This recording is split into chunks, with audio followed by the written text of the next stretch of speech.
ನಮಸ್ಕಾರ, BN ಟಿವಿಗೆ ಸ್ವಾಗತ. ವೀಕ್ಷಕರೇ, ರಾಜ್ಯದ ಮಹಿಳೆಯರಿಗೆ ಸಚಿವೆ ಲಕ್ಷ್ಮಿ ಹೆಬ್ಬಾಳ್ಕರ್ ಮತ್ತೊಂದು ಗುಡ್ ನ್ಯೂಸ್ ನೀಡಲಿದ್ದಾರೆ. ಗೃಹಲಕ್ಷ್ಮಿ ಯೋಜನೆಯ ಮೂಲಕ ಈಗಾಗಲೇ ಪ್ರತಿ ಕುಟುಂಬದ ಮಹಿಳೆಗೆ 2,000 ರೂಪಾಯಿ ನೀಡಲಾಗ್ತಾ ಇತ್ತು. ಇದೀಗ ಮುಂದಿನ ದಿನಗಳಲ್ಲಿ ಗೃಹಲಕ್ಷ್ಮಿ ಸಂಘಗಳನ್ನು ಸ್ಥಾಪಿಸಿ ಮಹಿಳೆಯರ ಸ್ವಾವಲಂಬನೆಗೆ ಮತ್ತೊಂದು ಹೆಜ್ಜೆ ಮುಂದಿಡುವ ಉದ್ದೇಶವನ್ನ ಲಕ್ಷ್ಮಿ ಹೆಬ್ಬಾಳ್ಕರ್ ಹೊಂದಿದ್ದಾರೆ.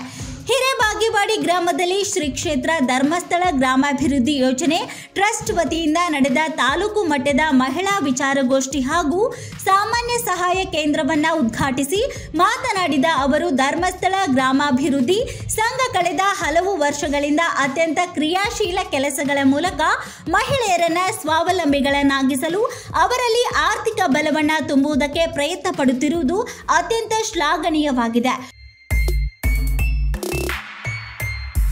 ಮಹಿಳೆ ಮೂಲತಃ ಸ್ವಾಭಿಮಾನಿ, ಯಾರ ಮುಂದೂ ಕೈ ಒಡ್ಡುವ ಸ್ವಭಾವ ಅವಳದ್ದಲ್ಲ. ತನ್ನ ಕಾಲ ಮೇಲೆ ತಾನು ನಿಲ್ಲಬೇಕು, ತಾನು ದುಡಿದು ಕುಟುಂಬದ ನೊಗವನ್ನ ಹೊರಬೇಕೆನ್ನುವ ತುಡಿತ ಪ್ರತಿಯೊಬ್ಬ ಮಹಿಳೆಯರಲ್ಲಿ ಇದೆ. ನಮ್ಮ ಸರ್ಕಾರ ಮಹಿಳೆಯರ ಸ್ವಾವಲಂಬನೆಗಾಗಿ, ಸ್ವಾಭಿಮಾನ ಕಾಪಾಡುವುದಕ್ಕಾಗಿ ಪಂಚ ಗ್ಯಾರಂಟಿ ಸೇರಿದಂತೆ ಹಲವಾರು ಯೋಜನೆಗಳನ್ನು ತಂದಿದೆ.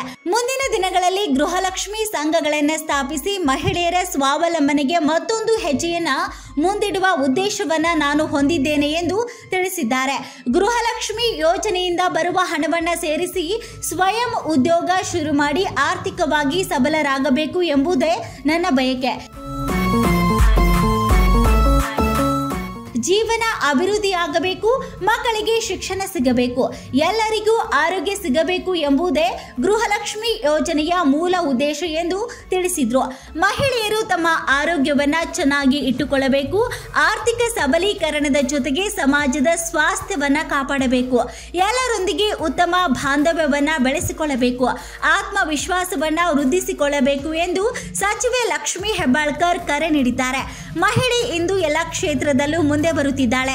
ಎಲ್ಲ ಕ್ಷೇತ್ರಗಳಲ್ಲೂ ಪ್ರಾಮಾಣಿಕವಾಗಿ ಕೆಲಸವನ್ನ ಮಾಡುತ್ತಿದ್ದಾರೆ. 25 ವರ್ಷದ ಹಿಂದೆ ಮಹಿಳೆಯನ್ನ ನೋಡುವ ದೃಷ್ಟಿ ಬೇರೆ ಇತ್ತು, ಇಂದು ಅದು ಬದಲಾಗಿದೆ. ಜಗತ್ತನ್ನೇ ಗೆಲ್ಲುವ ಛಲ ಮಹಿಳೆಗೆ ಇದೆ ಎಂದು ಹೇಳಿಕೆಯನ್ನ ನೀಡಿದ್ದಾರೆ.